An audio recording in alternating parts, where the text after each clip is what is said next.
Soft Mist Inhalers, SMI. In this video, we will be going through how to use a soft mist inhaler correctly to ensure accurate delivery of your dose. The medication in a liquid form is converted to a fine mist which is then inhaled. In comparison to the aerosol that is produced by your MDIs, the fine mist of the SMI comes more slowly and lasts longer in the air. Using an SMI does not depend on one's inspiratory effort. With the cartridge in your SMI and the device primed, follow these steps for your daily use of your inhaler. Step 1. Loading your dose. Keep the cap closed. Turn the clear base in the direction of the arrows on the label until you hear a click, after about half a turn. Step 2. Open the inhaler.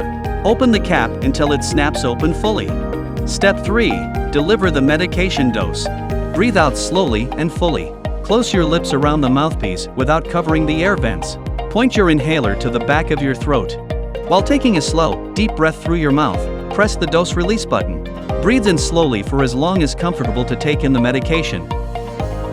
After you take your dose, hold your breath for 10 seconds or for as long as comfortable. Breathe out slowly and gently through your mouth, away from the inhaler. Replace the cap after use.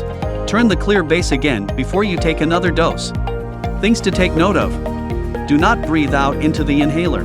Clean the mouthpiece, including the metal part inside the mouthpiece, with a damp cloth or tissue only, at least one time a week. Always keep the cap on your inhaler when it is not in use. Store in a cool, dry place away from direct sunlight. We hope that you have learned some important tips on how to use a soft mist inhaler. You can watch the rest of our inhaler videos here. Visit Medical Channel Asia for more Asian health information and news at your fingertips.